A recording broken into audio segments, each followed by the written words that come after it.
Hello everyone, my name is Hannah Olson and today I will be discussing how three master artists that we have learned about throughout the course have used art to seek peace in times of war and social upheaval. The three masters of their fields have utilized their work to voice opinions on political and social issues, advocating for peace and serving as a beacon of hope for Hispanic and Latin American people.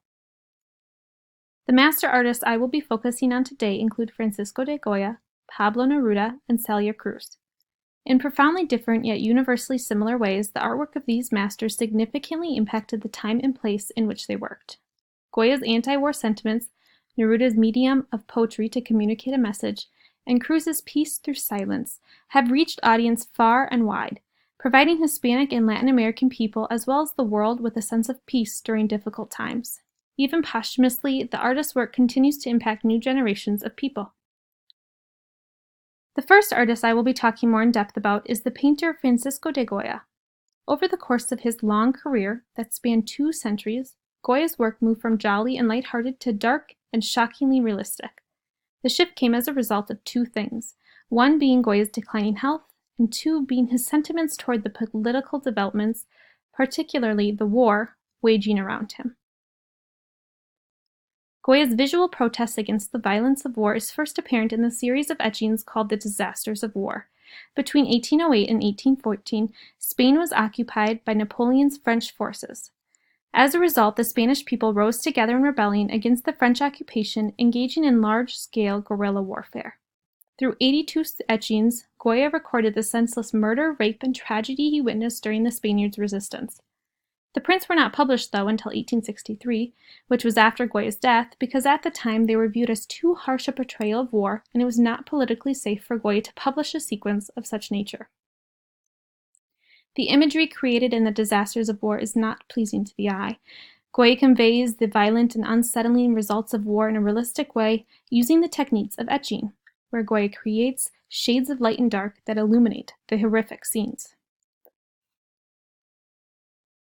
Goya's anti-war sentiments continued in his creation of the 2 paintings entitled The 2nd of May 1808 and The 3rd of May 1808. In remembrance of the brutal happenings of the Peninsular War, Goya painted the 2 works in 1814. The 2nd of May 1808, also known as The Charge of the Mamelukes, depicts just one of the many rebellions by Spanish people against French forces. The painting illustrates the historical event in true fashion, as Goya displays the chaos of the fight by avoiding focus on one particular subject. The confusion of the painting can be eased by breaking down the subjects within the work according to the clothing they are wearing. The Mamelukes, which were the Turkish soldiers in Napoleon's army, are riding horses and have wraps on their heads. The few French soldiers are wearing blue and red jackets with white bottoms, and the Spanish citizens are wearing various assortments of clothing, as they were everyday people. Goya's companion painting, The 3rd of May 1808, commemorates the brutal execution of captured Spaniards by French soldiers, as well as honors the heroic actions of these people. The painting depicts the bloody shooting of countless Spaniards suspected of rebelling against Napoleon's army the previous day. It details the gruesome scene of French soldiers aiming rifles at frightened and pleading civilians. Goya's use of light illuminates the defenseless men, making it possible to see the victims' features and reactions. The Spanish man at the center of the painting awaits his death with arms stretched wide. The man closely resembles Jesus Christ during the crucifixion. Similar to Christ, the man is sacrificing his life for the life of others. Dead bodies lie at the man's feet, and behind him a line of men can be seen covering their eyes and praying in an attempt to avoid watching the massacre.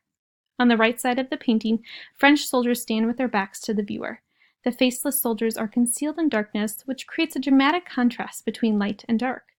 The 2 paintings are representative of Goya's later period, as the use of fluid brushstrokes and dark emotional undertones are evident. Goya's work in The 3rd of May 1808 was admired by many artists, including Pablo Picasso, who used the inspiration in his own political portrayals and anti-war sentiments, such as Massacre in Korea. As with The 3rd of May 1808, Picasso's painting is divided into 2 distinct parts. The aura of light on the left side illuminates the defenseless victims, while the darkness engulfs the armed knights. In a similar manner as Goya, the poet Pablo Neruda experienced several shifts in his work as well. Prior to the Civil War in Spain, the vast majority of Neruda's poetry was concerned with metaphysical issues of love and existence in the world. However, this drastically changed at the beginning of the Spanish Civil War in 1936. At the outbreak of the war, when Spaniards were putting up a heroic fight against the fascist forces, Neruda's concern became that of social and political justice. Neruda got involved in the struggle first by helping those in danger migrate out of Spain. He then began using his poetry as a medium to communicate and convey messages of opposition against the cruel events that were unfolding. One such message is evident in the poem, "I'm Explaining a Few Things," which appears in his poetry collection entitled Spain in My Heart. Similar to the anti-war sentiments of Goya's artwork, Neruda's poem I'm Explaining a Few Things protests the violence of war. The poem opens to images of happiness from Neruda's memory of life in Madrid while he was a diplomatic consul. The warm images include children and dogs playing and the wonderful smells, colors, and sights of everyday life. However, Neruda quickly transitions into the plight of war as he creates images of the city on fire. Using the technique of personification, Neruda exaggerates the action and impact of the fire by giving it the human quality of leaping, which is present in the following lines. And one morning all that was burning, one morning the bonfires leapt out of the earth, devouring human beings. Neruda's use of other language techniques later in the poem are evident, such as repetition and simile, to further detail the atrocities of the fascist Spanish army. In the lines, "Face to face with you, I have seen the blood of Spain tower like a tide to drown you in one wave of pride and knives," Neruda uses simile to compare the amount of bloodshed during the war to a tide that could drown you in one wave. In the last stanza, Neruda repeats the phrase, "Come and see the blood in the streets," to ingrain the disturbing image of war into the reader's mind. The poem had such a lasting impact on the reader that it, along with the other poems in Spain in My Heart, became part of people's discourses on war. For the first time, Neruda found a purpose for his poetry, that purpose being the ability to express concerns and advocate for what he believed in. The final artist who sought peace in times of war and social upheaval was Cuban singer Celia Cruz.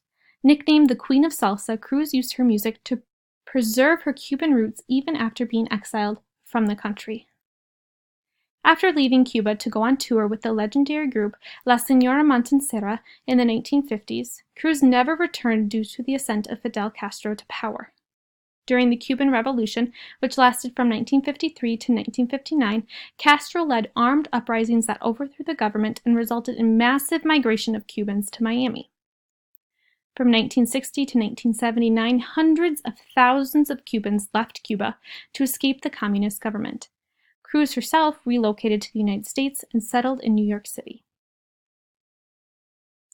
And though she longed to return to her native land, she was never allowed to. Though pained by having to live far from her country, Miss Cruz accepted her exile with grace. She sang about swaying palm trees and undulating Cuban flags, but she never mentioned Fidel Castro, nor did she speak ill of him. In fact, politics was never a subject in Cruz's music. Through her embodiment of Cuba, yet silence of politics, Cruz generated a sense of peace for millions of Cubans. One song that portrays Cruz's love for Cuba is Bamba Colora, which was released in 1966. Cruz's yearning to return to her homeland is especially evident in the first verse, which roughly translates to, "A few years ago I left my cherished land. I still remember your streets and ravines, your huts I adored, the palms I grabbed, they were always roofed with pieces of old yagua." The upbeat tempo and lively salsa rhythm created by the instrumentation brings the lyrics to life. Two popular salsa instruments used in Bamba Colora are the timbal and the conga. The timbal is a drum set that consists of 2 drums in different pitches, 2 cowbells, and at least 1 cymbal, while the conga is a drum that comes in a set of 3, each of differing diameter. As you have seen and heard, these 3 master artists of their fields have used their art, whether that be paintings, poetry, or music, to seek peace in times of war and social upheaval. Through their work, they have voiced their opinions on political and social issues, advocating for peace and serving as a beacon of hope for Hispanic and Latin American people, as well as the world. They have also influenced future generations of artists to use their platform as a medium to support humanity. Here's my works cited pages. Thank you for watching.